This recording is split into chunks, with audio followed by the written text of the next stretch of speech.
basically saved my life because all the stuff I grew up seeing, I was doing criminal wise, you know. So I grew up seeing my cousin get shot, my aunt get stabbed. Because I was in the Navy from the most impressionable times of my life, from 19 to 27. You know, like those, like at 19, I was the most impressionable like I could be in it. I was already who I was. That's why like people asked me did boot camp break me, and it was like, nah, like I came in like already like aware. He was like, your mom is on the phone. Why don't you? We Hayes right on the way. Getting ready. We Com2X, I believe. Yeah. And he like, your mom on the phone in the shop. So I could pick up the phone and my mom crying. I'm trying to get her, like, you know me. I'm just like, what's the problem so I can fix it? Like what needs to happen? And she was like, your dad died.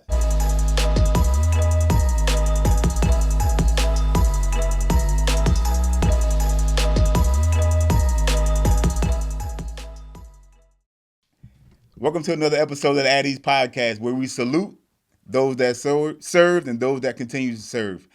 Today's special guest is Tony Stephenson, veteran, young veteran, served in the Navy, joined the Navy 2012, from Columbia, South Carolina, joined the Navy 2012.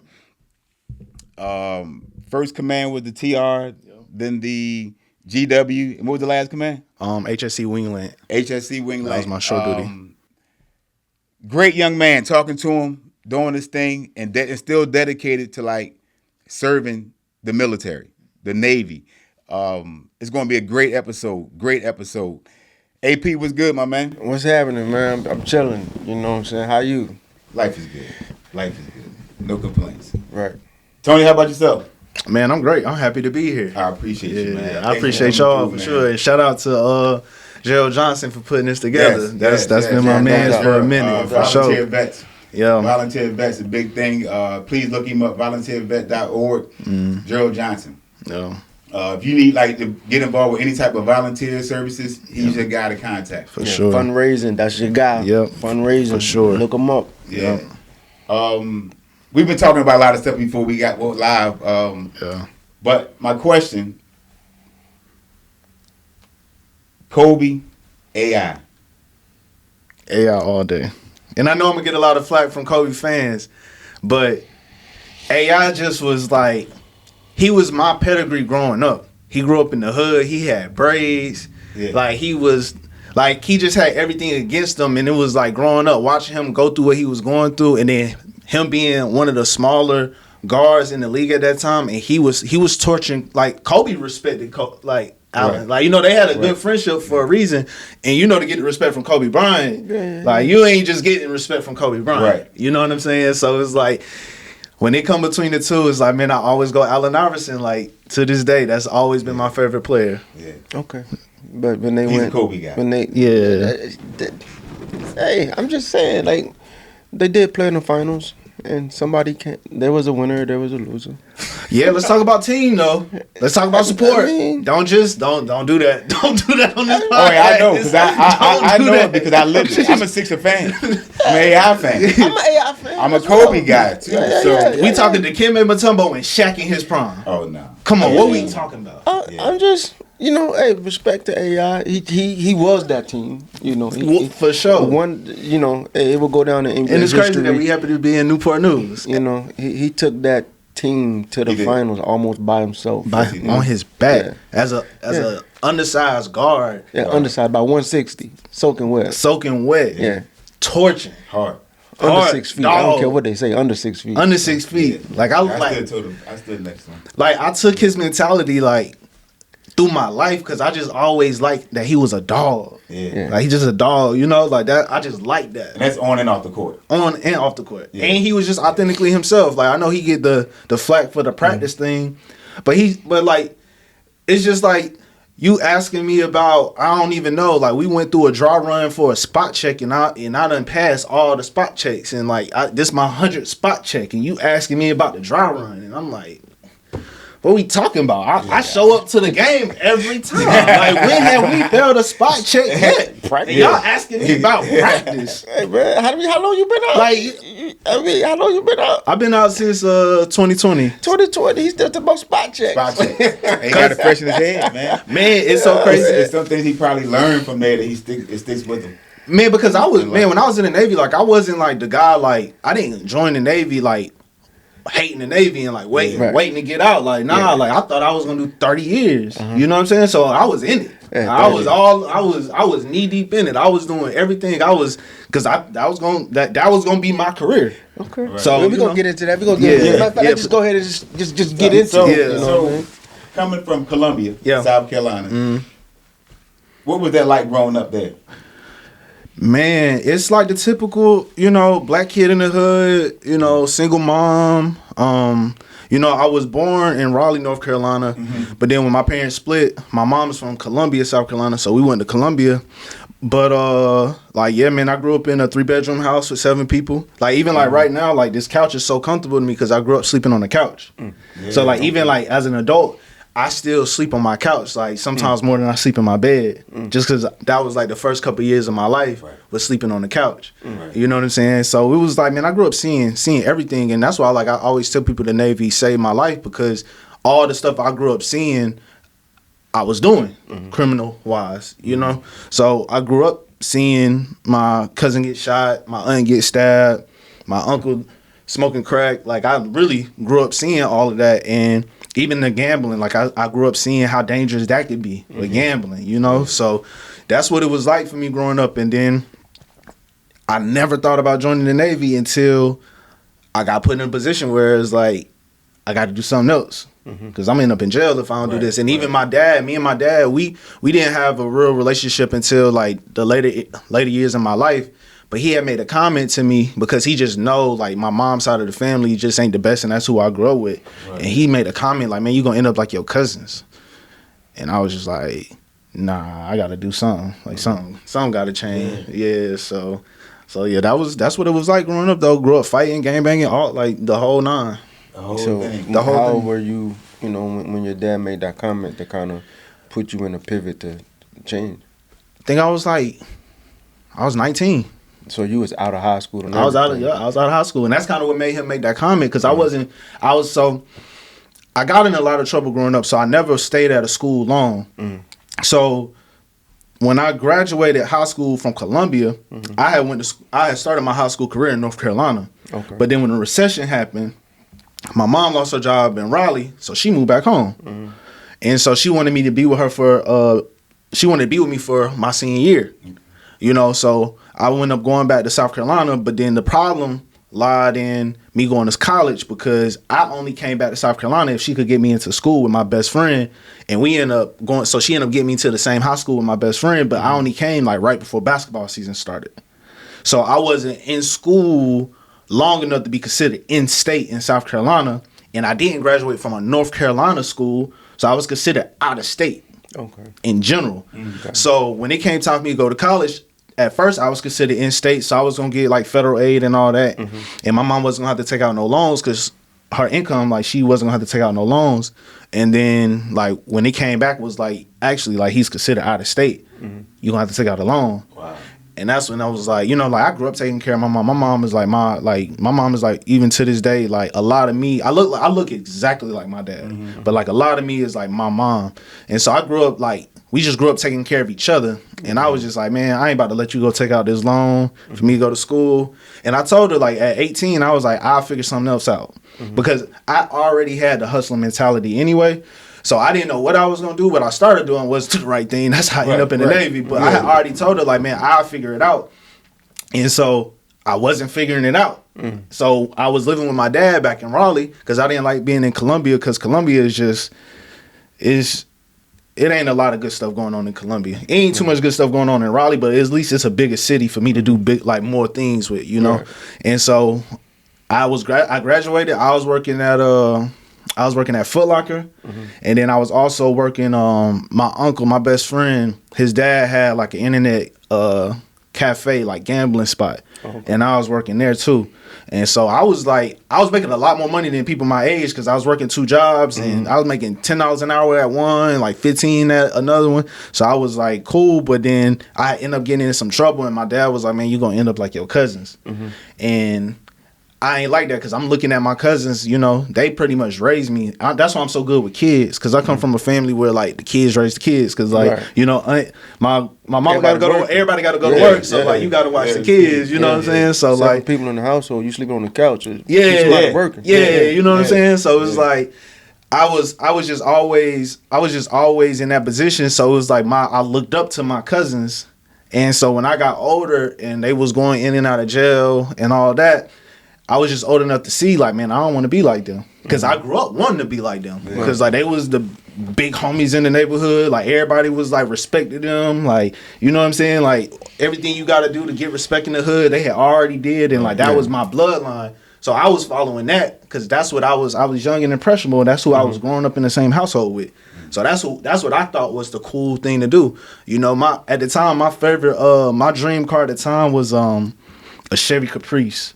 Oh, that was my favorite car. Box Chevy. The box Chevy, box Chevy. That was like my dream car. That's what you seen in your neighborhood. That's what I seen. That the people who drove those cars got the respect in the neighborhood. You know what I'm saying? They had the 20 speakers, like the rims, all that. So when my dad had made that comment, and I seen like my cousins wasn't that, because they was just in and out of prison, and they just was always trying to get on their feet. I was like, man, like I gotta make a change. And then the funny story is, I actually was trying to get into the Air Force. Yeah, because I was going to ask about that later. You know, like South Carolina, Columbia area. You know, that's Army all day. For sure. You know what I'm saying? Yeah, for sure. I ended up enlisting in Raleigh though, because I was living with my dad, and that's when I made that choice to go. But like I said, I was going back and forth trying to get the Air Force recruit, and they was never there. And then the Navy recruiter was like, man, you keep coming over there, man. They ain't never there, man. Why don't you come talk to me? For real. Yo, and that's literally how. But I didn't care where I went. I just needed to go. You needed to go. I needed to go. Like, did you go to the recruiting station by yourself? Yeah. Or you was there by yourself? Oh, I was 19. walking. So You know, sometimes people like, hey man, come down here with me to see. Oh nah. Like I went and found them. Like I went and looked it up myself. Like where recruiting station? Yeah, for sure. Like I was in, like, I was really facing charges. Like I had to go. Oh, wow. Yeah, like I had to go. Even it's funny because even when I got to the recruiting station, and like I had took my ASVAL, I made like a 44 on my ASVAL. Like I didn't study or nothing. It was just like, nah, like what I got to do, I need to go. Right. So I took the ASVAL. And I remember the chief at the time, and it was so crazy. They called him a chief, and like when I got in the Navy and understanding rank, he was a second class. And it was crazy. Like I don't know if he had got knocked down and he was going. Maybe that was his nickname. I don't know. But recruiting is different. Yeah, like it's super different. I was like, second class can be in charge of a whole first class. My recruiter was a first class, and the dude, he was a second class, but. He said my score, he said like the jobs I had and all that. And I remember I was talking to my recruiter, and I was like, so when can I leave? And he was like, man, if you don't take a job, you could leave in like 3 weeks. But we gotta wait to see if this Master Chief daughter decide to take that date. But if you do take a job, it'd be like 2-3 months. And I was like, man, like I'm not gonna lie, I prayed to God, like, man, like I hope that girl don't take that position. Like I can't stay here. Real? Yeah, like I can't stay here 2-3 months. So you ready to go like right now? Man, what? So when I was talking to him, I asked him, I was like, if I go to boot camp and I get charged, like, do the Navy like protect me? And he was like, let's just get you to boot camp. He was just like, let's just get you to boot camp. So that's what ended up happening. So the girl ain't end up taking it. Like I wasn't even in. I literally left in 3 weeks. I remember everybody in my family was like they didn't even know what was happening. Like they didn't even know I was thinking about it. And then I was just gone. Like I was just gone like that. So they didn't even have time to try to talk you out of it. No, and it wasn't no time. Like at that point, man, I had been. Like, ain't nobody talking to me. Yeah, I had just been kind of taking care of myself and like kind of managing myself for so long at that point. Like you couldn't really tell me. I mean, from the standpoint, like you said, like. You know, you thought about it. You went down there 3 weeks. You gone. Like it ain't had time to sit in with nobody. Or nothing. Nobody to think about. Yo, wait, what are you doing? And by that time, it's just like I'm out. Week 1, week 2, week 3. Yeah, I'm going. And I remember I sent in my group chat with my friends. I was like, man, I think I'm about to go to the military. And everybody was like, hell no. Hell no. Hell. Yeah. Man, I'm so like, I tell you, I'm so grateful to God that I did not listen to them. Wow. Man, like me being back here after 5 years and just seeing like, remembering where I was at 19 when I got here and where I am now at 32. Yeah. Man, like my life could have been different if I would have listened to them. Right. Like it could have been really, really different if I would have listened to them. And it's like a complete 180 than like a lot of my peers, honestly, just from the military. That's like, that's a tough decision, especially being that age. Yeah, for you know, sure. because you still peer pressure. You know, whether we say it or not. Yeah. But 19, you still, you know what you right. Yeah. You know. Yeah. And he or she hasn't even seen life just that beyond you. Like, right. They're the same age. Like, they're the same age. You know, so they in college though. You can't tell me what it looked like if I did go. If I didn't go. Yeah. I know you could tell me if I didn't go. Yeah. Could we still be together? Yeah. You know. So yeah. So you leave. Go to boot camp. Mm-hmm. Undesignated, right? Undesignated. Yep. Yeah. Undesignated. Yep. You had to leave in a couple weeks. Yep. Your first 24, 48 hours. Like you in that space because it's different from where you came from. Yeah. Totally different mindset. I'm not sure people screaming and yelling or definitely a lot of screaming and yelling. Okay, I heard it ain't like that no more, but it was a lot of screaming and yelling when I So how was that like for you growing up and then you just entering something like this? You have to transition from a civilian to a service member. How was that? Man, it was the first 48 hours. Like I went in and I had already made up my mind that this is the military. So like whatever come with this, like this is the military because it's kind of how I operated when I was doing what I was doing. Mm-hmm. It's like I knew what came with what I was doing, and that just helped me just deal with whatever came with it. Because it's like I ain't really get too emotional or caught up in it because it's like, bro, you know what you're doing, you know? So when I went, I was prepared for the BS. I was prepared for the yelling. And my biggest thing that was easy for me to get through it is like I knew they couldn't touch me. And that's my biggest thing. Like you could say whatever you want. Okay. As long as you don't touch me, we're cool. Like, you know what I'm saying? You get it off however you want to get it off. Like just don't touch me. Because then that's gonna send me through the roof. So I just knew I was good. So they was doing the yelling, they was doing everything I was expecting. But it was like I wasn't prepared to be up for 48 hours. Mm-hmm. That's what I wasn't prepared for. Right. Man, you sitting at attention, like you falling asleep, standing up. I didn't even know you could do that. Yeah, it's right. It's a thing. We all mastered it. Yeah. For real. Yeah. For real. Yeah. Then it's so crazy when I think back on it. It's just like, it's just a lot going on in the first 48 hours. And it's just like, dang, so y'all ain't gonna let us like sit down. We ain't gonna go lay down. Like we still ain't even like they ain't even took us to our ship yet. You know what I'm saying? Like we still just out. So that was like a big adjustment to me, is just being like, damn, I'm tired. Like I'm finding all type of ways to go to sleep. But no point in time did you say to yourself, I think I've made the wrong decision. Nah, never. Never. Nah, never. Because I was running from something way worse. In those 48. First 48. Yeah. I was like, because I was running from something way worse than this. Gotcha. You know what I'm saying? So it was like, cool. This is light work. Yeah, this is what I got to deal with. Like, this is cool. It's cool. Yeah, I could deal with this for sure. And I know within a couple of weeks, I'll be back out in freedom. Man, literally, like, because I just grew up seeing so many people come in and out of prison, and they talking to me about the mindset of like going in and out of prison, that I was just like, cool, I got to do like a 10-week bid. Like, you know, right. You know what I'm saying? But that makes sense though. Yeah, and it's like they gonna feed me 3 times a day. And it ain't prison. It ain't prison. I just gotta deal with the yelling. I gotta deal with like the discipline, and I never had a problem with respect. Mm-hmm. So that was easy for me because I never had a problem with respect because I was just raised on respect. Like, you know what I'm saying? So I never had a problem with that. So when I got in, I just really had to adjust to like the adjustment of being a service member. Like that's and with chameleons, and that's what I'll tell people all the time. Like when people be scared to go into the civilian world, it's like you already did the hard part. Less than 1% of people even have gone through this process. Right. Like if you can do it, you can. Like 99% of the world has no idea what it's like to go through that.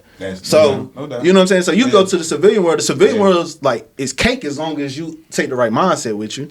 So, but yeah, that was like my first 48 hours, man. It was like, and it's kind of funny, like looking back at it, because it's like I was in there, and then I remember like I never got yelled at, but I remember seeing guys like just not being able to adjust in that first 48, and like and everybody yelling at them, getting on them, and it's just like I was just happy I was raised the way I was raised, because it's like seeing that it's like get it together, like you know what I'm saying, know where you at, like get it together, like what you think, this ain't summer camp. But you may not understand their circumstances. That's true too. Yours is different. You came here because you like, I have no option. There's no going back. Facts. Based off of what you're saying, facts. There's no going back for me. Facts. They might have just been under a different type of pressure. Yeah. Like, you know what? College didn't work out for me, so I'm gonna go join the Navy. Yeah. But at the end of the day, I can go back home and stay with my mom. Yeah. Yeah. I was staying on my daddy's couch. Like I ain't had no home. Like I had a home, but like it wasn't comfortable. You've been through that. See, they got a bed. Yeah. See, I ain't had no. See, they got a bed. It's a difference. And you looking at them like, wow, man, you kind of weak, but you don't know they struggle. Yeah, that's true. And that's something that I realized that helped me too, because I was just like, oh, if like they in here, I'm like, I can definitely make it. Yeah, if they gonna make it, I'm definitely gonna make it through here if they in here. You know. So how was graduation when you graduated boot camp? Did it make you feel like, dang, I accomplished something? Man, I was ready to get out of Dodge when I graduated. Yeah. Man, what I was ready. Like when I graduated, I was Lord, you said Dodge. Like man, like I got what I did. It like report the well. Yeah, like come on, let's go. Like let's get me from out of this, because I already knew going in that this is a game, and then they just proved it at the end when at the end the RDCs be cool with you. Yeah, like they stop yelling at you and like they call me petty officer, don't call like you know what I'm saying. Yeah. They cool with you now, and it's just like all right, and that's the same reason. It's funny because I got in trouble in boot camp actually. I'm sure a lot of people have. I got in trouble because, like I said, like I was 19 and I felt like I was in a pod, in prison, because I done heard what it's like, and you get in there and it's like just everybody bickering. It was just a lot going on, and just a dude felt the need to say whatever he said to me, and we was in the tow line, and I done broke tow line and like face to face with him, and luckily. And it's so crazy. The guy who saved me, who heard what the guy said to me to make me react, it's so crazy. He told the truth when the RDC came over there and saved me. He ended up being with me at my first command. Oh wow, crazy! Crazy. He was with me on my first command. Yeah. But that first, when I got out, I was just so ready to go, because when I had got in that trouble, they had made me the what's the person on Sunday that go to church? The religious petty officer? Yeah, they had made me that. So like I wasn't getting holiday routine. Hold on, you the religious petty officer? Yeah, because like I really almost threw my Navy career away just like that. Just like that. So my RDC looked out and he was just like, you know what? We're gonna send you to church on Sundays. So I never got holiday routine. Because I'm still 19 coming from where I'm coming from, and it's like I'll take the disrespect from them. I'm not taking it from you. Like we ain't here together. I'm not taking it from you. I'll take it from them though. I'm not taking it from you. I'll jump on you. Like I can't jump on them. So and you know what I'm saying, I went through that, and then I had tore my hamstring in boot camp. Running. I tore my hamstring, and they almost pushed me back, but I was just so determined to get out that like I ended up passing my run. So when I passed my run, so like when y'all say graduation, hey, come on, Mom. Let's go. Like I ain't even go around Chicago. Trying to get up out of there. I was ready to go. I ain't do none of the sightseeing that everybody do after. Yeah. Hey, let's go. Hey, I made it up out of there. I'm ready to. Yeah, let's go. I did that. Might call me back. Yeah, I don't even know what I was saying. I was just like, man, I did my little bit. Like, let's go. It's time to like enjoy the rest of whatever is to come. But this right here, I don't want to do this right here no more. Oh wow. Yeah. So I swear I still to this day don't know what Chicago looked like. Wow. It's all right. Yeah. It's all right. Yeah. I believe it. I hear a lot of good things about it. Yeah. You just take a trip. Yeah. So boot camp, A school, you get to your first command. You had spoke about it briefly, you know, about the PO that was helping you in the little face-to-face altercation. Yeah. He was an AO too? Nah, he was a IT. Oh, so it was just somebody you just met. Yeah, he was just so happened to be in boot camp with me. He just so happened to be there and hear what that guy said to me to make me break the tow line. And he just ended up being on my first command. Got you. Yeah. Okay. So technically you was at 2 commands, but you was involved in a big hole swap with all three, right? Yep. Whatever. So you caught the first ship, the Roosevelt, when it was over here on the East Coast in Newport News. We were still in the shipyards. Okay, so you're not far from North Carolina. So what was that like? You know, because it wasn't the best. But that's about not even 8 hours. You know, that's like 5 or less. Raleigh is 3 hours from here. Yeah, Raleigh is 3 hours from here. So that close to home, man. So you chasing, like you said, you chasing something. Yeah. But now it's just like you kind of in an arm's distance away. Man. So what was that transition like? It wasn't good. Being so close to home. That's a good question. It wasn't good. Like even I got into something in Newport News behind some guns here, and it was just so hard for me to break the habit of being myself. Yeah. Like it was just hard to break the habit of being myself. And like now that I'm older, I can look back and realize that was like the most challenging thing. And like that's what made me take the Navy so serious. And that's why when you look at my accolades and what all I did, I was just working because I was just like, no, this is like I need to focus on this. Because if I don't focus on this, I'm gonna end up where I was running from in the first place. Yeah. You know what I'm saying? So it was like being so close to home.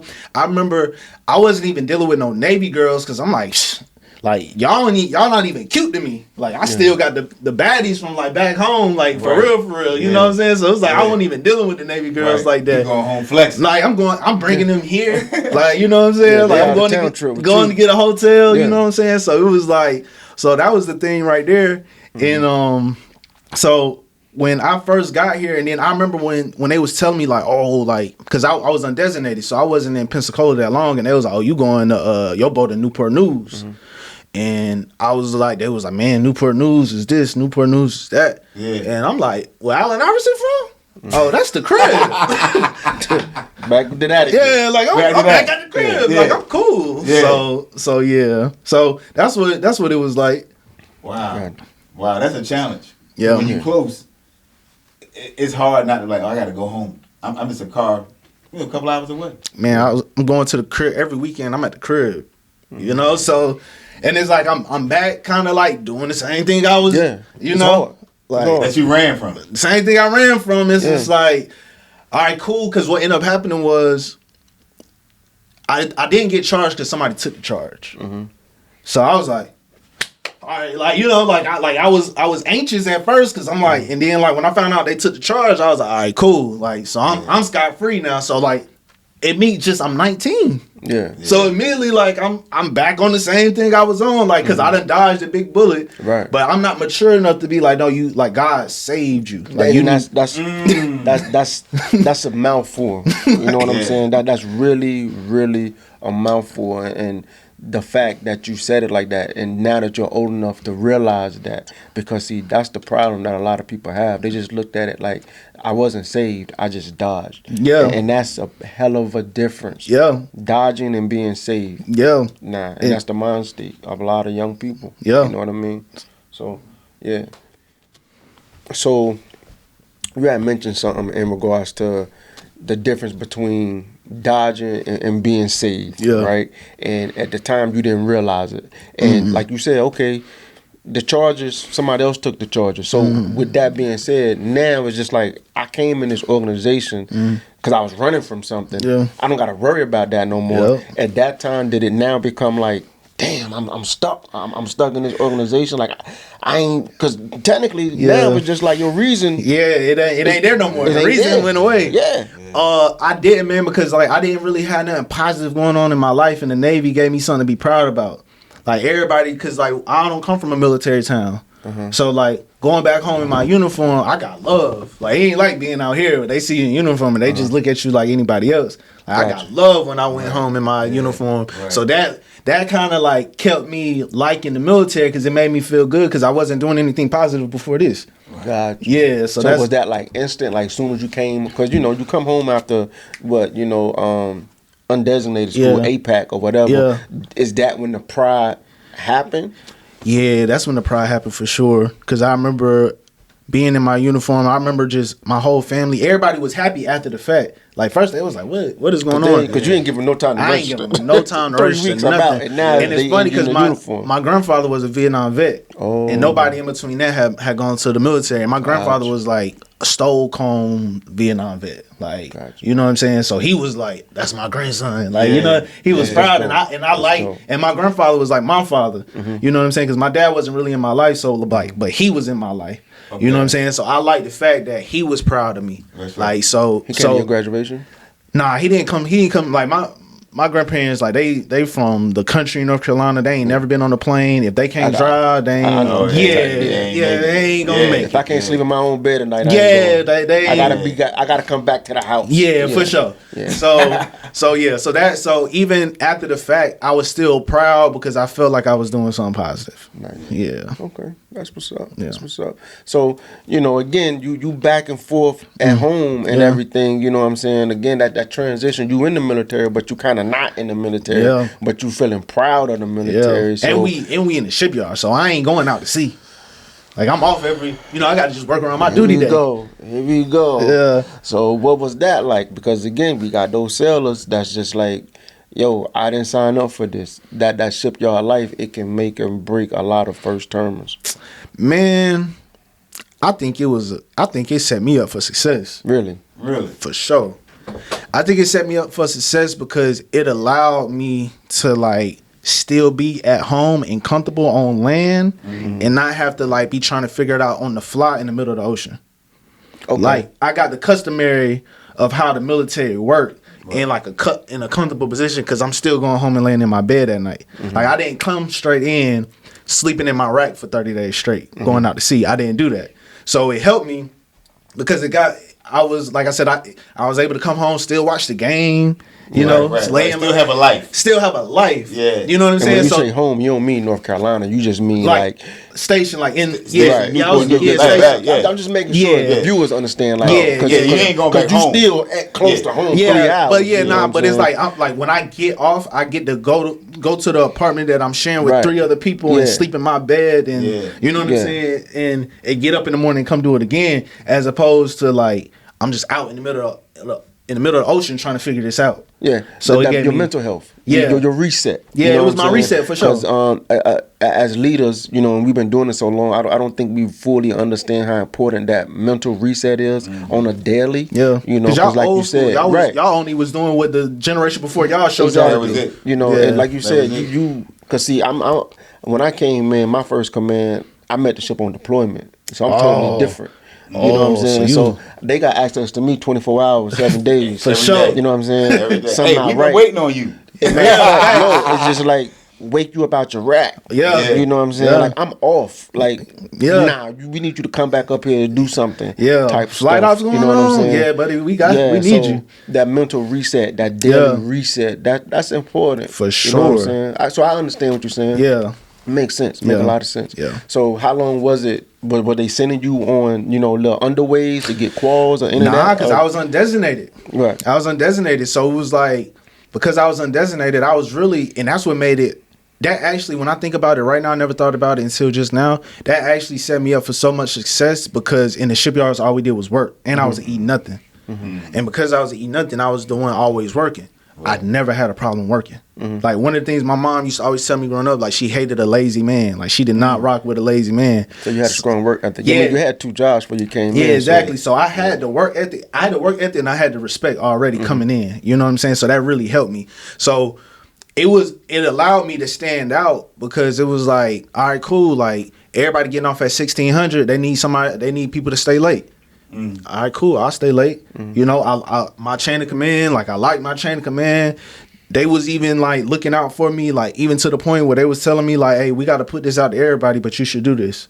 And so they would put it out and people wasn't trying to do it. And I'm like, man, I have nothing to do. Like I literally have nothing to do but this. Like this is literally my job. Like this is literally what I'm getting paid for.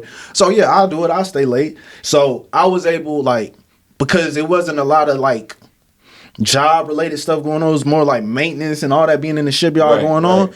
Like I was able to shine a little bit in that sense compared to everybody else. Because you might know your rate and you might be in the books and you might know all that, but like this ain't even the platform. Like this ain't even your time to shine with that right now. Right now, they need workers. Right. So I was able to shine because it was that's a good mindset, man. Yeah, so I was a hustler before I came in, so I already understood like, okay, this is a game that need to be played. Like, let me make sure I put myself in the best position for whatever that is, and I didn't even know what I was putting myself in the position for. Right. Yeah. I just was like, nah, like I'm just gonna make sure like I come in here and I work and I show my value. Mm-hmm. So yeah, that's a good way to look at it because that's all they really need. Because you're not,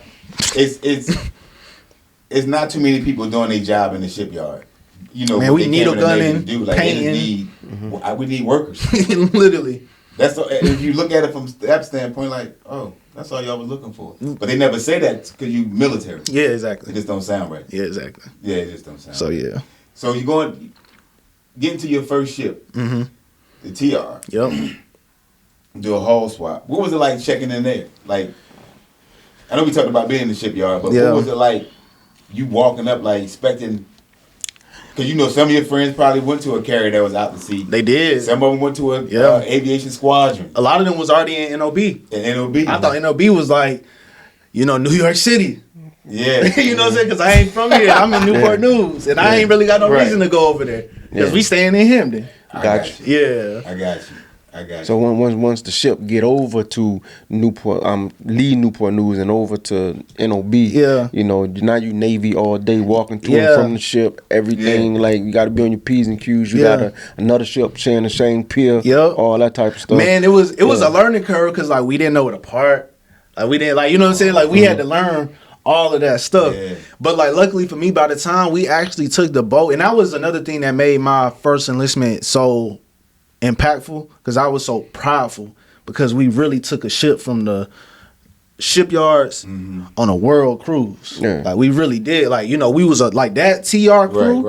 Right. You could ask Westbrook, like to this day, that TR crew, we still all cool because it was like we was in the trenches through the entire thing, you know, through the entire thing from like beginning to end. And it's funny because when people who wasn't on the TR and they came to the G-Dub when we whole swap, they used to always get tired of hearing about us talk about the TR. But it was like, nah, like that was like, even if you go look back at the sailors who was on the TR from 2012 to 16, like we all successful in some shape or form. You know what I'm saying? Like we all doing, like Westbrook, he was a second class, like now he an officer. You know, it's so many people that I have those stories with, or like even like me, like I was a second class, but like now I'm out, I'm about to get a PhD. Like, you know, like I got a tech company. Like we all was just so proudful because we really took that ship from like bare bones to like, hey, it's great underway. Right. You know what I'm saying? So it's like when we got to NOB, I was lucky. I felt good going to NOB because I got capped right before we had went over there. Gotcha. I got capped, so I was a third class now, getting paid as a third class. Like, you know what I'm saying? Like, did you know you gonna get capped? Or was it like for sure. You did know? For sure. How you know? Man, they told me. Okay, that wasn't the answer, but okay, they were supposed to tell you. No, so like my leadership didn't tell me, but the yeoman who worked. The hookup, okay. The hookup. The hookup. Leadership got to be told, hey, get the yeomans out of here. Yeah, like but like the yeoman, they gonna route the paperwork. Yeah, they still got to see the paperwork. But you got the hookup. Yeah, I got the hookup. So you probably can't do it sometimes. The insider scoop. You know but at the same time though, like when I tell you nobody was surprised. Yeah. Like nobody working like that. Like what? Like I was a dual call airman. Yeah, like for real. And I always say that's special. Yeah, it is. I think that's special when you're a dual qual sailor. Yeah, E3. Yeah, for sure. Like my leadership ain't like that says a lot when they walk in the room. Yeah, for sure. You know, like my leadership ain't even like they ain't even play like that. Like, I was a whole second class with nothing on the chest. Yeah, bearskin. You know, like I even went and got my my third pin. I got when it was IDW at the time. Yeah.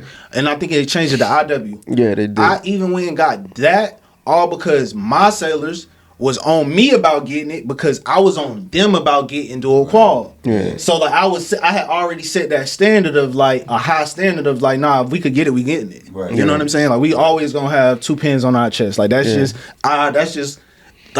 what we do. So when it was time, when they announced that we could get our third, the IDW pin, I was like, Man, I ain't getting that because it was like you had to go through the walkthrough at night because the chief that could sign it off worked nights. Yeah. And I'm on deployment and I'm like, I don't need a third pen. And like one of my sailors was like, not even one of them. I remember the moment we was all sitting in there watching TV. And they was like, nah, L2, you gotta go get it. You getting on us, you be getting on us, you gotta go get it. And so I went and got it just to show them like, don't forget. Like, you know what I'm saying? Like even when I came up, a lot of them, we was nothings together, and because I made second first time up. That was a big moment for me because I was undesignated. Right. So I wasn't even working with the ordnance. So I was going to the mags. I was in G4 too. Oh wow, you in the elevator. I was on elevator. Right. So I wasn't even in G3 or G1, so I wasn't even dealing with it at all. Right. But again, my work ethic and how I work, I was going to asking third classes questions that work with the ordnance. I was in G3 down there in the mags, like studying, like asking them questions. And when I made second, it was like the biggest flex of them all because it's like everybody knew, all right, you was gonna get capped to third regardless. Like you was a dual quad airman, like ain't nobody doing that. But it's like now let's see if you could really play. Yeah. To y'all, these AOs, man, I feel a kind of way. You know, IOYO, that's on y'all advancement exam. Yeah. What'd you say? Is IOYO, is that on y'all advancement exam? See how you do. I'm like, whoa. He answered the question like, yeah. I'm gonna say, yeah, that's I'm like, whoa. That's IOYO. Yeah. At ease. At ease. Yeah. No, man, but don't let this dude get you all caught up in the mix. But no, it's a big deal. When you found out you made second. Oh, I know they called your name like you. They said, IOYO crazy. I know they were IOYO crazy. I still feel it to this day because everybody was like, all the AOs in G3 and G1, they didn't really respect it. They didn't really respect me as a third class. They was just like, oh, he got both of his pins. He was like, like, you know what I'm saying? They didn't really respect it. So when they didn't make it, right? And because our quota that year was like 14%. Okay. Like, you know, and I only made about 3. But when I tell you I was locked in, but it was from the habits that my leadership had already put me on to for when I got my air pen, when I got my surface pen. Yeah. Like, it was the same study habits. Even I use those study habits today with my PhD. Yeah. Still the same habits to this day. And that's why I'll be telling people, like, man, don't take the Navy for granted. Hold on, because, see, I'm just seeing your enthusiasm and your motivation right now, and we still got a lot to cover, but let's just get, okay, why are you not in the Navy right now? Because you seem like you miss it so bad the way you talk about it. I think I see chills on you, like your arm, your hand on your arm just raising up and everything. Man, I was like, man, I love the Navy, man. It was just like, but this type of passion, the Navy kind of like, it kind of like it like you gotta get the right card play for it kind of to work out in your possession. And I ended up running into some leadership that made me realize like I can't really be me no more. You know, I kind of got to tone it down. You know, I had leadership that let me be me. Like, nah, okay, cool. Steven, like, literally, they'd be like, Stevenson I'm on this podcast and y'all know people who know me. They would tell you. They'd be like, Stevenson got it. You know, and then I ran into leadership that was kind of like trying to like calm me down. Yeah.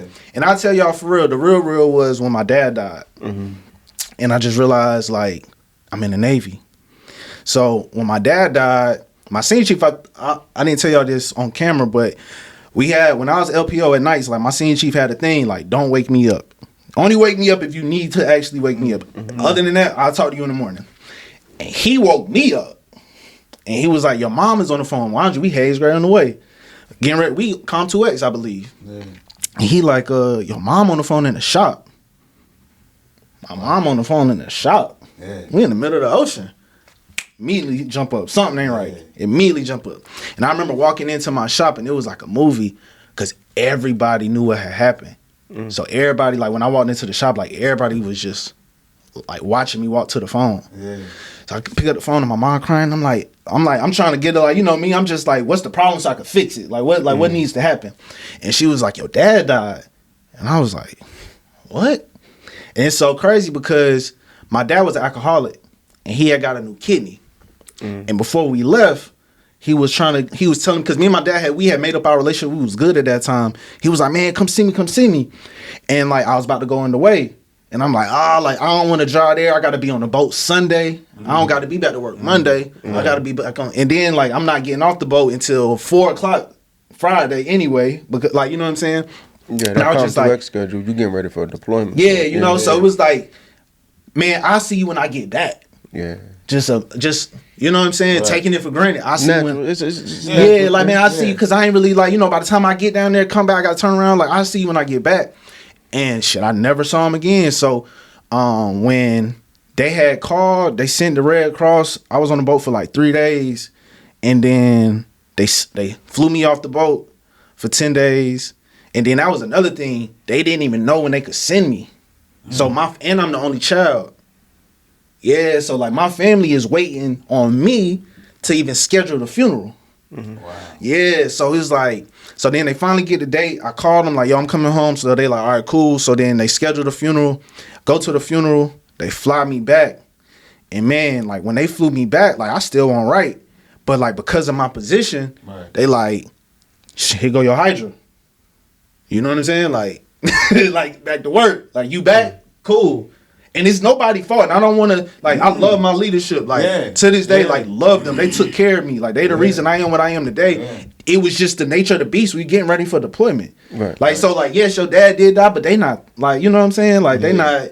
Right. They felt it when you left. Yeah. Yeah. But, hey, man, you back now. It's so much that happened in them 10 days. Right. Nobody knows. Yeah. It's like, I hope you took care of everything because we got to. Yeah. Yeah. You know, we got to keep it moving. Yeah. You know, and it's not like a bad thing, but that's just the mindset it's because that ship still got to get underway. Facts. My daddy died. I got a child born. Whatever the case may be, we was in shipyards too long. You know what I'm saying? Like it's so much that's happening. That's why I say I don't blame nobody because I understand the nature of the beast. But that's what made me get out. That was like that was the first thing that happened that made me be like, oh man, because I'm like, damn, what if like that was my daughter or my son or like what if I just had a baby and it's just like, you know what I'm saying? And it's like at the time I was like 21, 22. So it was like still trying to process it and I'm looking at it. And then I started looking at people like y'all who I looked up to, like Master Chiefs, and I'm like, damn, they been out here with me too. Like, you know what I'm saying? Like they y'all not in no different position than me. Y'all just get paid more and y'all sleep better and y'all eat better. You know what I'm saying? But like if y'all would have been in the same situation, like the same situation probably would happen to a Master Chief too. So it just made me realize like this is the military.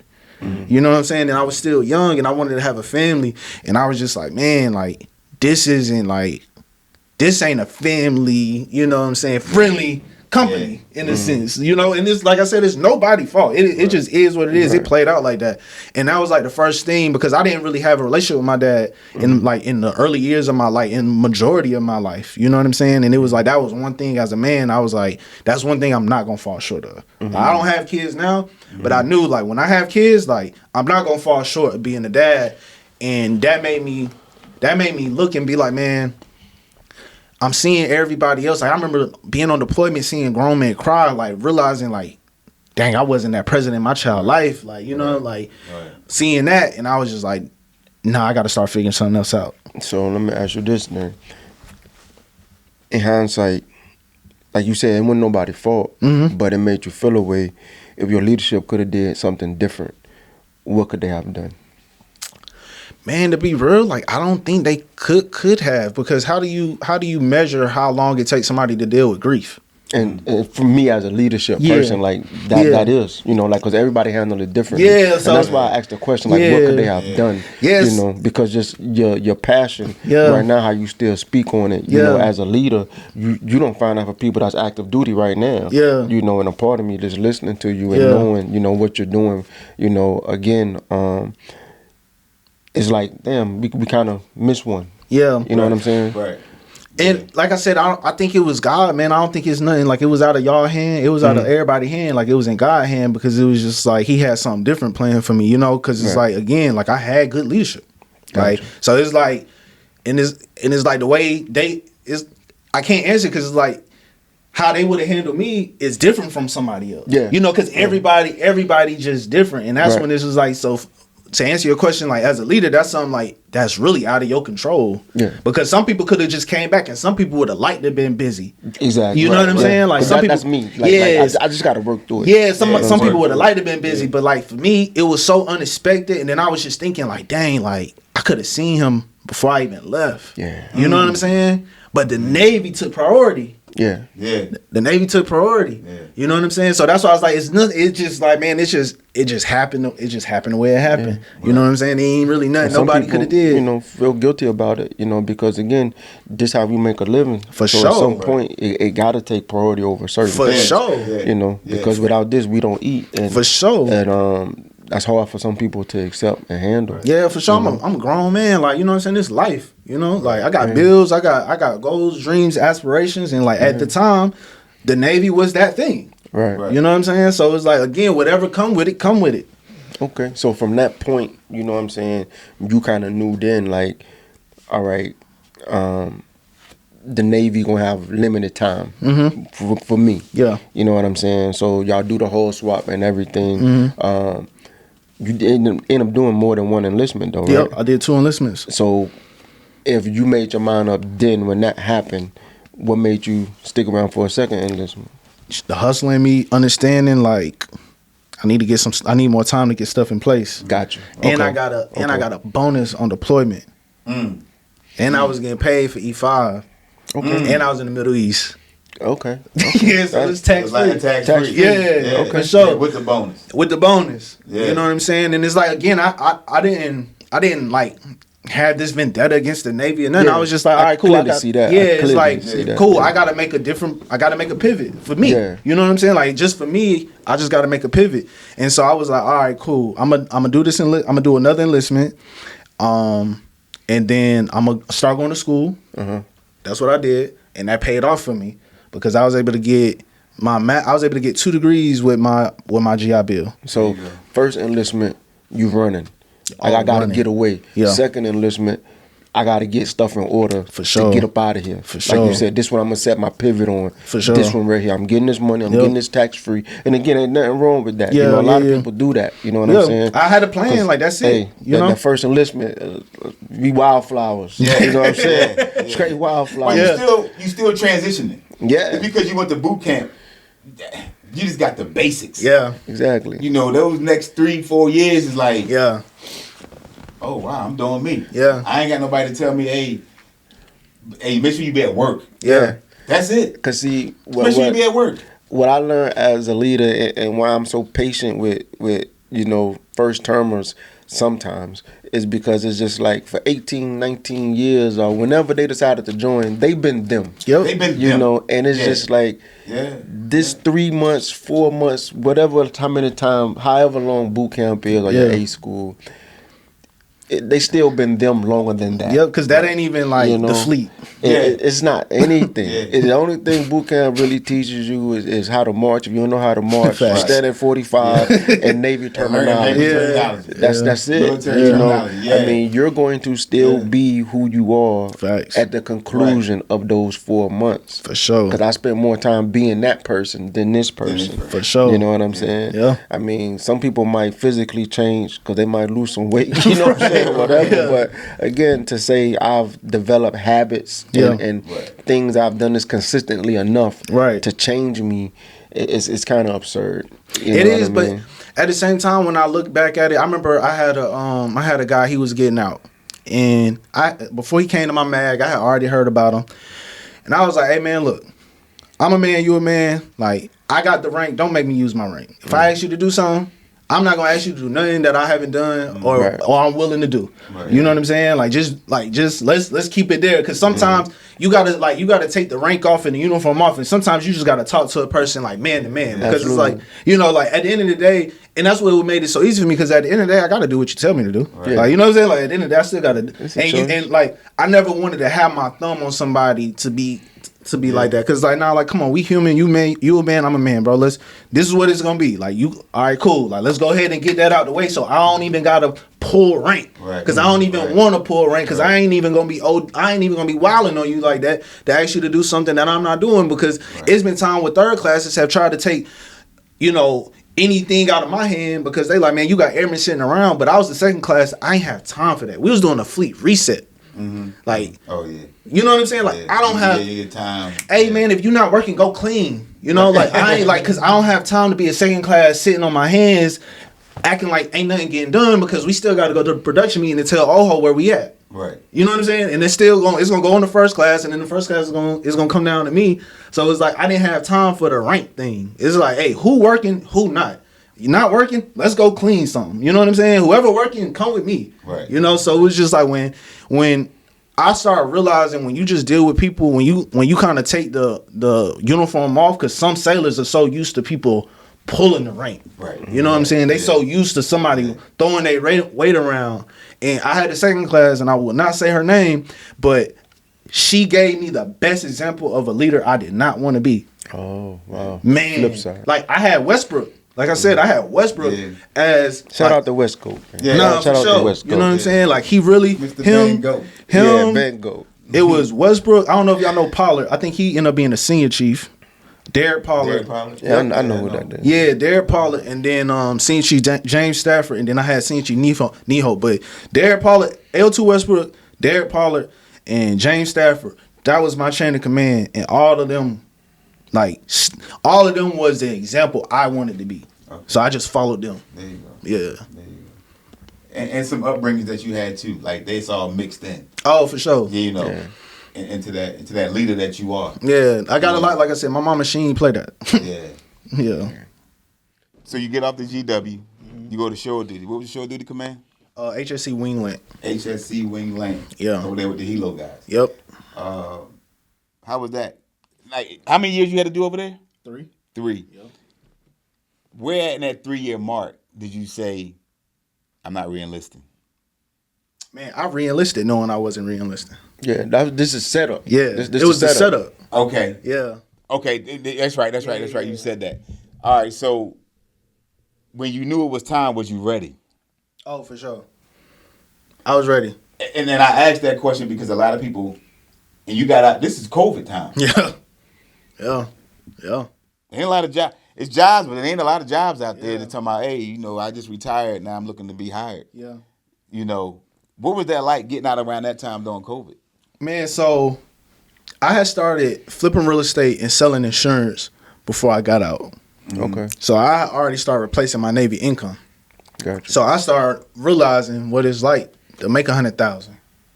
You know, right? Like years before I got out of the military. So I was already prepared.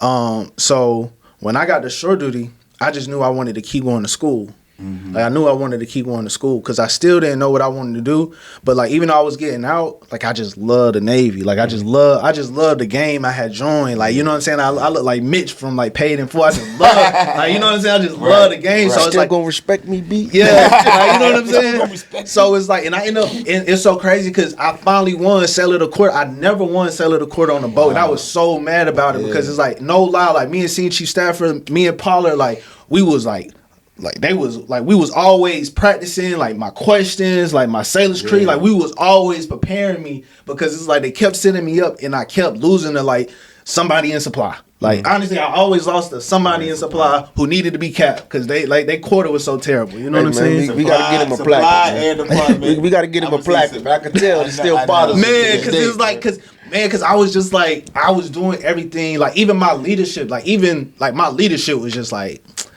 Because they would be in the boards with me. So, like, after the boards, we would talk. And I'd be like, you know, they'll give me and they'll be like, and like, for Senior Chief Stafford to tell me that one time, like, nah, I think you got it. You know what I'm saying? Like, I think you got it. Yeah. And I didn't get it. I'm like, oh my God, like, we done been at this for a minute and I still ain't get it. So I finally got it when I got the shore duty. But I still wanted to stay competitive. So I still, even though it wasn't a lot of collaterals you could do over there, I was the safety. And crazy enough, I only got the billet because I wasn't being lazy on deployment, and I got the safety NEC on deployment when they offered it. Gotcha. You know what I'm saying? So I was a 1-on-1 billet when I went to shore duty because I had the safety NEC. And you had already started going to school before you left G-Dub, right? Okay. Yep, I already started going to school. I was taking the class. I had almost like my whole shop going to school. For real. Like, we going to get them TA vouchers. Right. Yeah, like even some of my first classes we was going. But so when I got to shore duty, I was still just going to school, but then I had more time to start dealing with the real estate. I had more time to start selling the insurance, like getting the life insurance policies. So I was like already setting myself up. But I'm going to tell y'all what was eating me up. honestly, I never said this before. I never admitted it. But what was eating me up was when I was going to take the first class exam and I was just like filling it in. Really? Yeah, it was eating me up because it's like, yo, I know if I just study for this, I can make first before I go. Wow. But it's like I just didn't. It's so much other stuff was going on that was priority that I didn't want to take the time to study for first. Right. You know what I'm saying? Because you already had a plan. Yeah, I already had you a plan. executing your plan. And I was executing it for sure. But it's still like I'm competitive. Because you're competitive. Yeah, I'm competitive, and it's just like again, I just like. I don't know. I just like flexing on people that I just work harder than them. You know what I'm saying? Like I just like to let them know they ain't nothing like me. You know, like I just like that. I love the game. Like you know what I'm saying? I just like letting people know they ain't nothing like me. Even like right to this day, it's still like that. You know, like I'm getting a PhD like out of I care to get it, but it's also just out of pure competitiveness that I don't want anybody to think they could ever outwork me. Like There you go. You know what I'm saying? And I think a lot of that possibly come from your upbringing. For sure. You know. For sure. My mama was a worker. Right. Yeah. Yeah. So it's your upbringing, and it's like you went to boot camp. You was a certain way. Yeah. Others ain't wired like that because their upbringing is different. Yeah. And then you like, it's not like you throwing it in their face, Yeah. but you letting them know like, nah, I'm a winner. Yeah. I can keep going. Nah, for real. Winners win. Yeah. Have I lost? Yeah. Sometimes. Not yet. Yeah, Like, but you know what failure looks like. yeah. Oh. Man, what? Like, cause like I said, going up against them boards, it was just like always fell in the boards, and then like it was just like little stuff that I was like trying to like overcome, just even in my personal life that like I learned from the Navy though. Like no lie, like my whole life, because I was in the Navy from the most impressionable times of my life, from 19 to 27. Yeah, you know, like those like at 19 I was the most impressionable like I could be, and I was already who I was. That's why like people asked me did boot camp break me, and it was like nah, like I came in like already like aware of who I was. Foundation. Yeah, like I already had a foundation, like you know what I'm saying. So like it didn't break me or nothing like that, but even then, like just getting over the hump of like I didn't want to fail when it came time for me to take second. You know what I'm saying? Just taking pride in myself. That's really what it was. I'm just a prideful dude. Yeah. I'm just real prideful. Like my uniform, I'm cool with the SHs. I always had creases. You know what I'm saying? Like anytime I needed some new boots, I was cool with the LSs. I always got some new boots. You know, my boots was always shine. Learn how to shine my boots from Westbrook. Like you know what I'm saying? So it was just like I was always just competitive, and then it's like I never really looked at anything as a failure. It's just like, all right, that ain't work. So it's like, you know what I'm saying? Yeah, it's a lesson. Like, all right, yeah, so all right, cool. We're going to go do this over here. So when I got to shore duty, it was just like, man, it's time. When I got to shore duty, it kind of put pressure on me because I made up my mind I was getting out and I wasn't studying for first. So I was like, I gotta get out. Like, granted, I could have re-enlisted as a second, but I didn't want to. Like, even now, I don't like telling people I got out as a second and I did 8 years because the track I was on, I made second I went from E1 to E5 in literally 3 years. Wow. Like I enlisted, and I don't even remember because I was just so proud. Yeah, I enlisted June 19th, 2012, and I got frocked for E5 June 20th, 2015. Yeah, I see where you coming from. Yeah, so it was like, I was already at E5 in 2015, and I didn't get out till 2020. Yeah, you know, so that's in like my mind, I feel like I really could have been a chief. Yeah, you know what I'm saying? Like in my mind, but because I wasn't, it was just like, and I knew I could. It was like, oh, I would go take the test, and I used to get all the bad looks because I literally would be in there 5 minutes. It took them long to explain the proctor of the test than it did for me to fill it out. Wow. You know what I'm saying? And it would eat me up when I left because it's like, oh, y'all looking at me like I'm a dirtbag, but y'all don't know I'm really like that. So let's kind of fast forward because I definitely want to speak to what you're doing right now, right? And it's been 5 years and I can still see your passion. Like again, I said it before, it's kind of like one got away, but what you're doing right now could be something that can potentially help those you left in this organization. For sure. You know what I'm saying? The business that you got. Yeah, you know what I mean? And that's why I'm so passionate about it. So when it was time for me, and this is for people who are still in, if you did more than one enlistment, you get your Montgomery GI Bill back. So you get your GI Bill and you get an extra year. Yeah. So when they came out with that rule, I got the extra year back, and I was like, well, I'm gonna go back to school. Yeah. So I was gonna go back and get another master's because I'm in cybersecurity. So I got an MBA, but I was gonna go back and get another master's in cybersecurity. And somebody was like, man, I would look into something with AI if I was you. So I was like, okay, I had been playing with ChatGPT since it came out, but I wasn't thinking nothing of it. And I started looking, and again, everything is like the Navy, and I hate to like keep bringing it up, but when it was time, I had to submit a packet I had to submit a package to get into the PhD program. You know what I'm saying? So I had to get letter recommendations. I had to get a resume. Had to get my transcripts from my MBA. And I submitted it, and I didn't know if I was going to get in, and they accepted me. And I was like, oh, it's up. Wow. So then it was time for me to pick what did I want my dissertation to be about. Right. What did I want to do research on? And again, you hear it in my voice, like I love the Navy. You know what I'm saying? So and I love business too. That's right. So I was going to do it on business. And I was like, man, my transition was trash. And it is like one of the biggest problems that everybody knows is a problem, but nobody is doing anything about. And because I was raised in the Navy to like always take care of the people coming behind you, like isn't that like I done been to so many retirement ceremonies where like that's you hear it, and I used to be on honor guard, so I used to do everybody retirement, right? And I used to just hear that, and like my leadership, they just again what I was shown in the Navy was like I was taken care of by higher ups, so I always wanted to make sure people coming behind me was good too. So I just took that same mentality, and I was like, some God just put on my heart, like you should do it for veterans, like you should help, you should figure out how you could do it for veterans. And I just started looking into it, and I was like, man, AI could probably help like transition like a lot of this. So I started looking into it, and then the biggest thing that sold me on like no, I'm definitely doing it is when I seen the statistics for suicide rates amongst veterans. That was like a big eye opener. It was like if a veteran's gonna commit suicide, it's more highly to happen in the first year, and it's like a 46% chance. Wow. Yeah, so if you're gonna do it, it's gonna be in the first year, and it's like a 46% chance. And mind you, I served with people who've done that. So it was like, nah. Wasn't, like when that happened, you was in the shipyard. Man, one was in the ship. It happened like one was in the shipyards. Another one, he actually was I worked with. He was the second class for honor guard. He was coming. He used to look out for me. He used to come get me out of work and like tell my training command, we got to go practice for this ceremony, and we would go practice for 10 minutes and go home. And it was like he was just one of the happiest people I ever met. And when I found out he did that, it messed me up because it was like, dang, like I would have never guessed that from him. He was just a nice dude. And again, just my love for veterans in general, it was like, nah, like this is what I'm gonna do. Like I'm gonna go help my people. I'm gonna take this because I'm just so blessed for everything that's happened in my life, and it happened because of the Navy. So it's like, man, and I could talk about it all day. If I meet a veteran, hey, what you need help with? Like it's just natural. I don't even care who you are. Like I don't care who you are, where you from. If you're a veteran, because like I know what that transition is like. And I just got blessed, and I just been blessed on my whole journey. And like one of the things I am is like I don't ever want God to like stop this, because I'm going up. And I don't want him to think I'm ungrateful. I don't want him to think I take it for granted. So it's like before I do that, like let me go past the blessing to somebody else.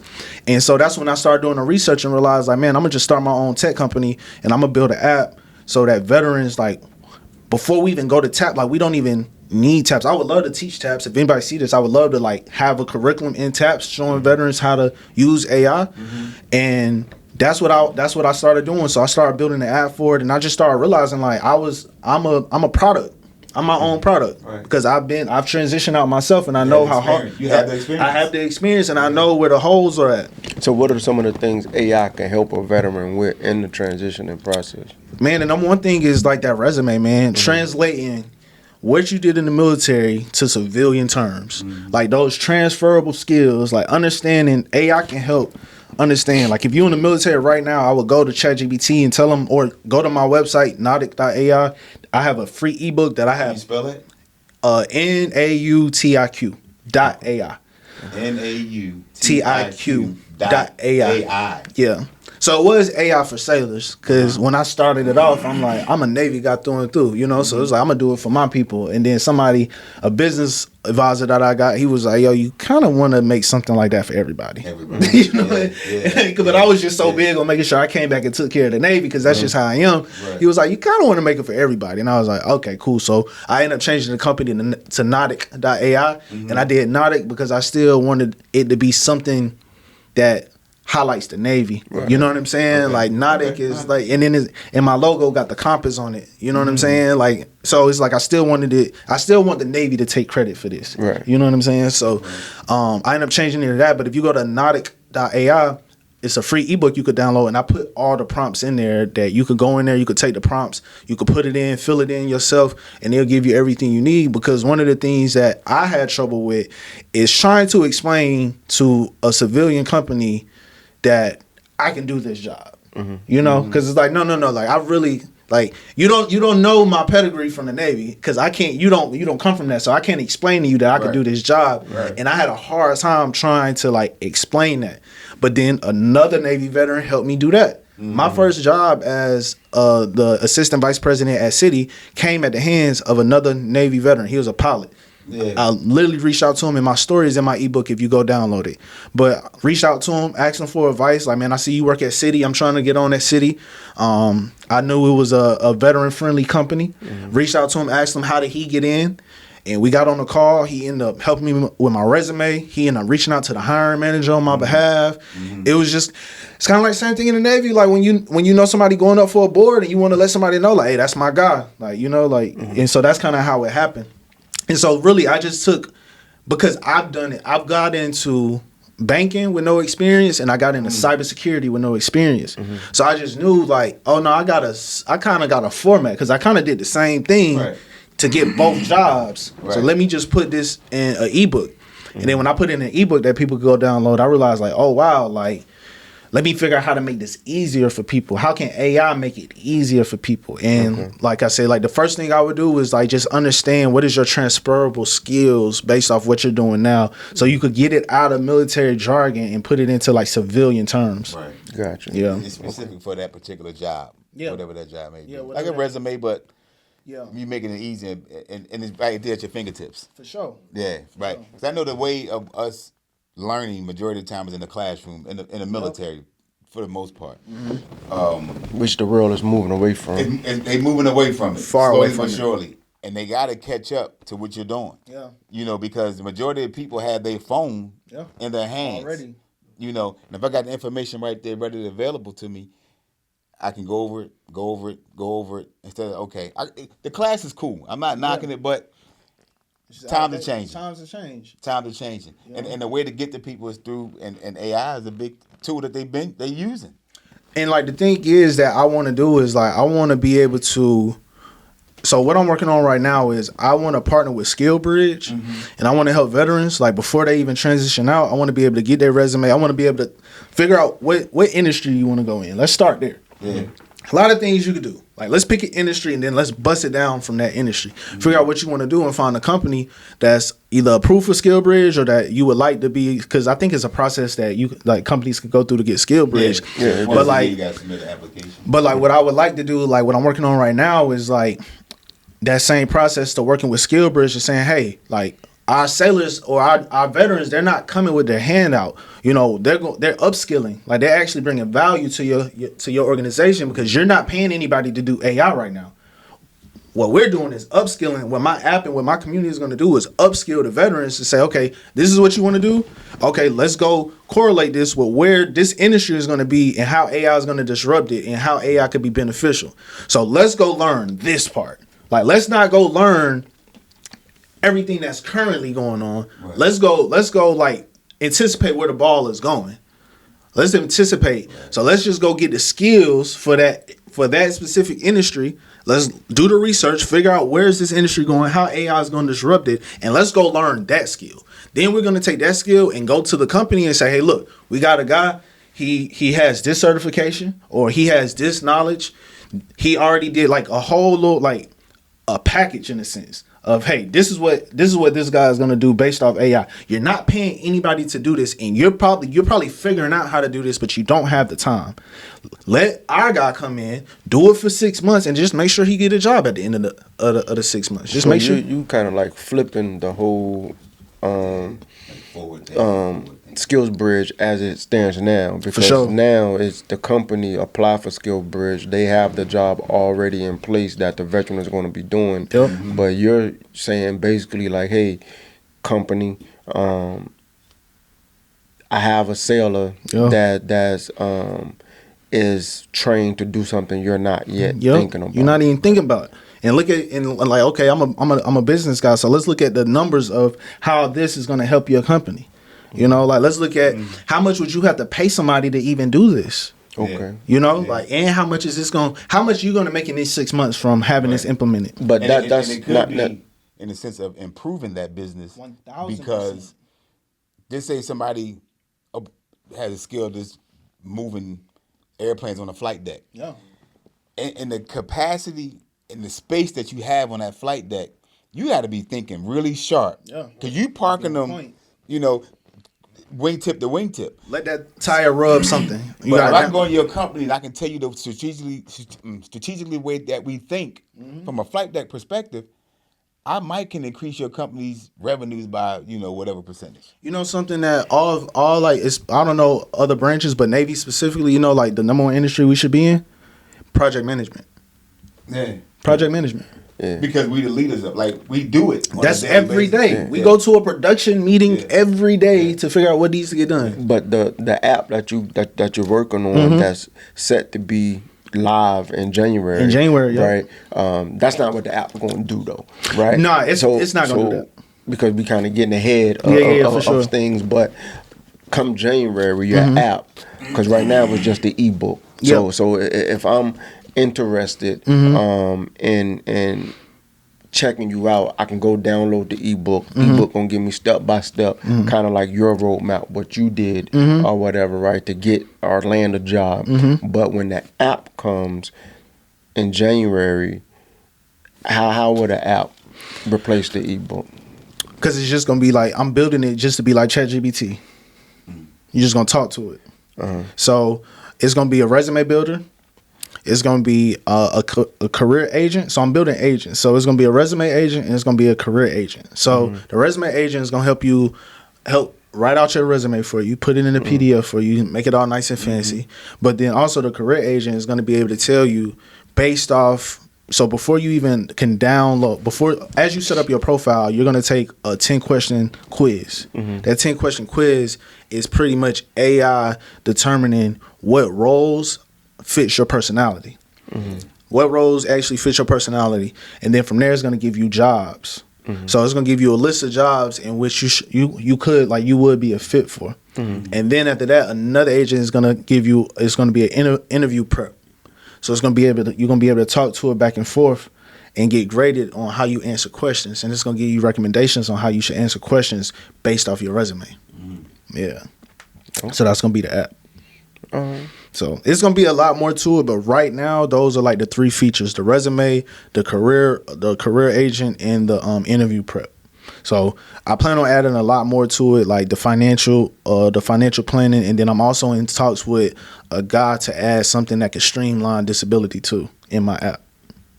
So working with the VA, yeah, like setting your appointments up, and all that type of stuff like that. Yep.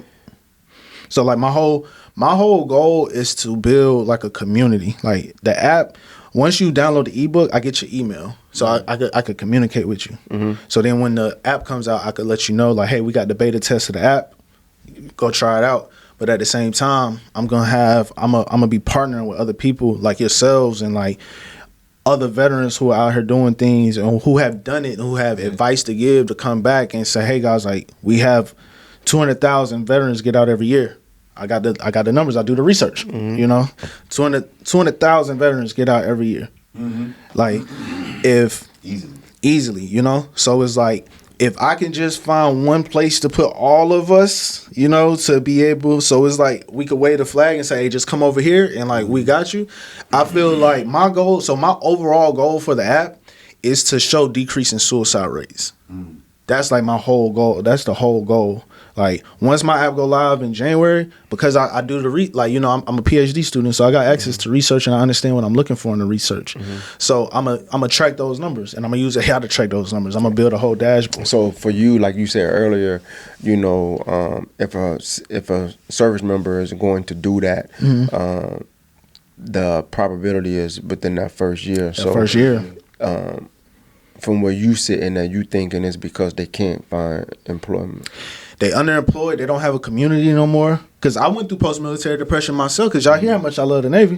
So it was like, dang, like I ain't got my guys no more. Like I ain't got a mission. I ain't got no fire I got to put out for my senior chief today. Like I don't got nothing I got to come through for nobody. Like I don't got to go, you know what I'm saying? I don't got to go in that position where you felt like, like I was that go-to guy. For sure. You need it. You just need it. I'm the point guard. Yeah, for sure. Yeah. You know, it's like, dang, I don't need to go talk to this person for my sailor who got this going on. Like I don't, you know, like I remember we had a guy that, you know, tried to jump off the boat, commit suicide, and like I was the second class, and I was selfishly I was offended, because it's like I felt like I had set a precedent, like, yo, y'all can come talk to me. You know what I'm saying? Like, so that's who I was. That's who I was in the Navy, you know. And when this started coming out and y'all started meeting people who served with me, they'd tell you like, nah, Stephenson was really that.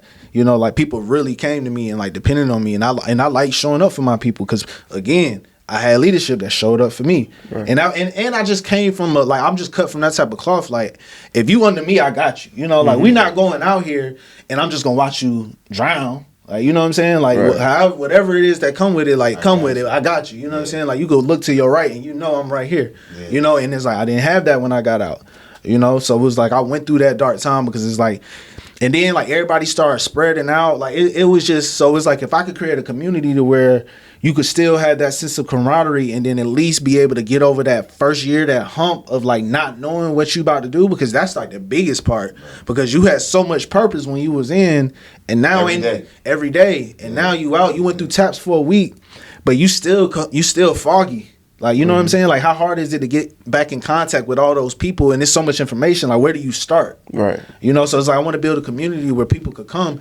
And it's like, nah, if you got a question, like, ask a question, because somebody in here could help you. Like, I tell people all the time, like, I put it out in the AO group chat. That's what made me validate my idea. Because I got like 100-something, 200-something likes telling them what I'm thinking about doing. You know, I went to the AOs first. No offense. So you gotta test it out with the people that you know. Yeah, so you know what I'm saying. Yeah. I went to them first, and like, you want to know, is it a need for this? Is it a need? And you got a bunch of Iowa responses. Yeah, Ioyas.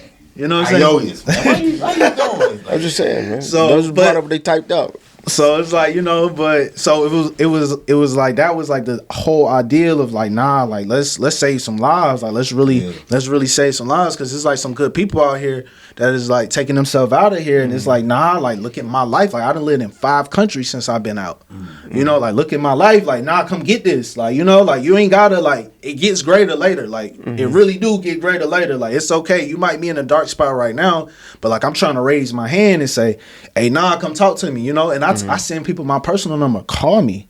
Yeah. You know what I'm saying? Like really call me, because it's like, I know what you're going through, and like I think I have a solution for it, you know, and even if it ain't your specific solution, at least we could talk through it, we could figure it out. Right. You know what I'm saying? It's like somebody trying to pick orders on like what's the best, like they probably talking to you like, Chief, where I need to go to like make sure I'm still competing to make Chief. Yeah. You know what I'm saying? Like you might not have all the answers, but they got somebody they could come to, at least talk to about it. So like that's like my whole thing. Gotcha. Yeah. And if someone wanted to actually like, hey, I get out, you know, in December, I want to be part of the beta project. Yeah. You know what I'm saying? What should they do? First go to Nautic.ai, download the ebook, and then I'm going to tell you to do this because not a lot of veterans have it, and that's like a issue too. Create a LinkedIn account and connect with me on LinkedIn, because that is a big part of getting a job. LinkedIn is a big part of getting a job. All the professionals are on LinkedIn. Yeah, social media, like business app. It's a business app. It's a business app. So you got it. I don't care if you got Facebook. I don't care if you got Instagram. Yeah. Connect with me on LinkedIn. Don't connect with me on Instagram. Don't connect with me on Facebook, because you need to start getting in the algorithm of LinkedIn.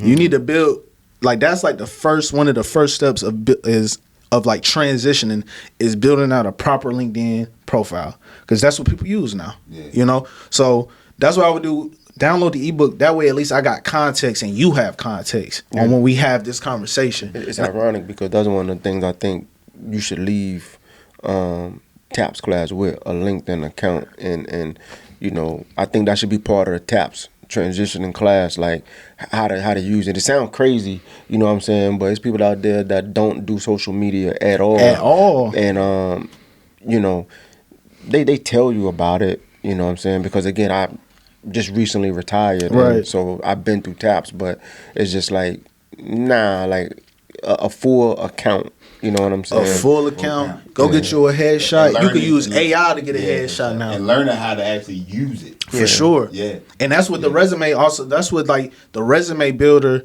well, I even have the prompts in the ebook so you can help build out your LinkedIn professionally. So it's not, I help 12 sailors do. They could quantify the numbers in corporate terms, not military terms. Like, we not trying to impress. Like, you getting out, dog. Ain't no Master Chief about to come hire. Like, you know what I'm saying? Like, they don't understand that. Like, these civilian people, you gotta think less than 1% of Americans have joined the military, so they don't even understand the language. So that's what I would say, dude. You spoke earlier about, you know, after you separated, you know, it was like kind of anxiety, like, you know, not sure what direction to move in. You know, you had a plan, but now it's like you're out here. You're not going back and taking the phone calls and looking out for this sale or doing that. You do, but it's a different mindset. But when you're actually out of the military, everybody goes through that mindset of like, oh, I'm not doing this anymore. I'm not doing that anymore. So it's a weighted pressure, and it's a mental pressure that we all deal with. Right. You know, no matter how many years you've done, you know, 4, 5, 8, 20 or whatever, all of us, when we separate, it's like, dang, like we lost something. Yeah. It's grief. We lost something. But, and that's why, to your point, we got to be able to still stick together. For sure. We have to stick together because we're the only ones that understand this. Literally. And it's less than 1% of us, again, who even understand this. Yeah. So who you go to? So before we get out of here, it's a question that I ask. I'm starting to ask our guests, right? Even though you only had 8 years in, and I could tell you're still passionate about it, and what you're doing now with your professional career, you're just as passionate, right? For sure. And the question that we like to ask before we get the guests out of here is your legendary moment, right? Legendary meaning, you know, when did things starting to have a purpose for you? Right. It was more than just a job. It could be in uniform, it could be out of uniform.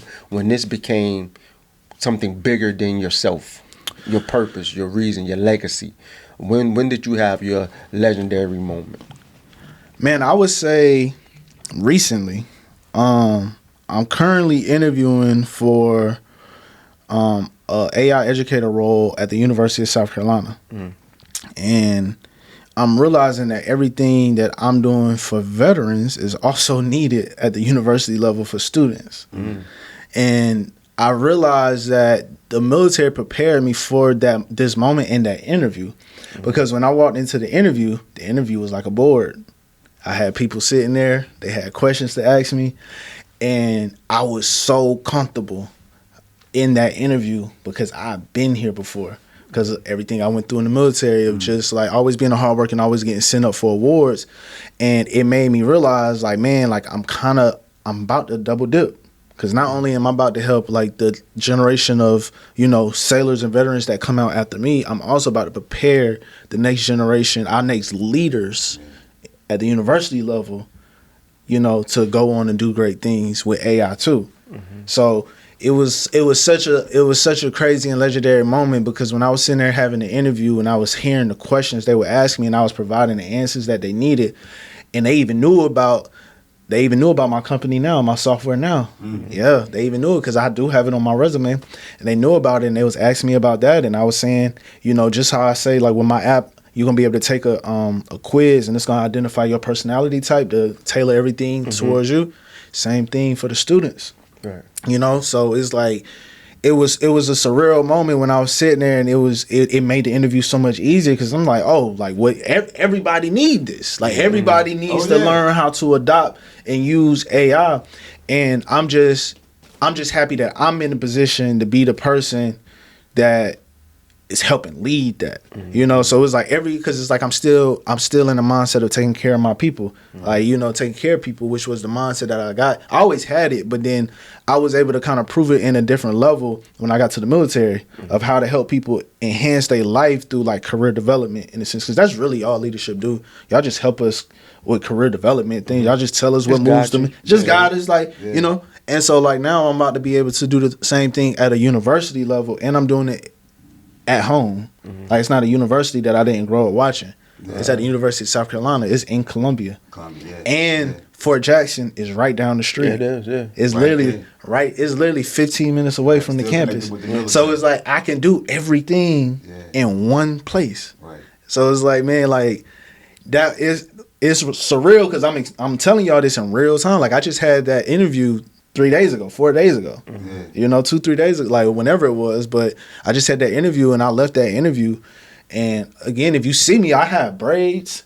You know, like I'm still 32. I got like, you know, I wear what everybody wear. And that's like another big thing for me is like what I learned, because I used to speak to kids here. Like I always was like kind of like trying to help somebody because I just come from a place where it's like, man, if I would have had me, like I would have avoided a lot, you know? So it's like I always try to go back and help. And one of the things I realized, I would go in a shirt and tie, whole suit, I would get a completely different reception from the kids as opposed when I came dressed like what they see, like what they wear. What they wear is like, I'm not like... You got to feel welcome. I'm still Mr. Tony, like out of respect, but it's like, oh, that's Mr. Tony. Like that, it's not like, oh, let me tense up or like, oh, this, like, you know what I'm saying? It's like a relatable thing that I look like them and like, you know, it matters because they can't receive it because they so used to like, you put on your uniform right now and you put on them anchors and them 2 stars, people gon' like naturally. You know what I'm saying? You walk in like this. And depending on certain neighborhoods and certain places you go, you come in suit and tie, they thinking funeral or court. Yep. Facts. You know, so it's like I'm just realizing like where I'm at and like the position I'm in and like the impact. Like that's my biggest thing. That's why I need allies. Like what I'm trying to do is so big, I can't do it by myself. Literally can't do it by myself. So it's like being able to partner with people like you guys and being able to get like the support from a university like University of South Carolina. Like that's big SEC. Like that's top PWI, you know. So it's like that was a legendary moment. Like I left that interview and I called my mom and I said, boy, your son a bad man. And she said, I know he is. There you go. Oh, legendary indeed. Legendary indeed. Good stuff. Good stuff.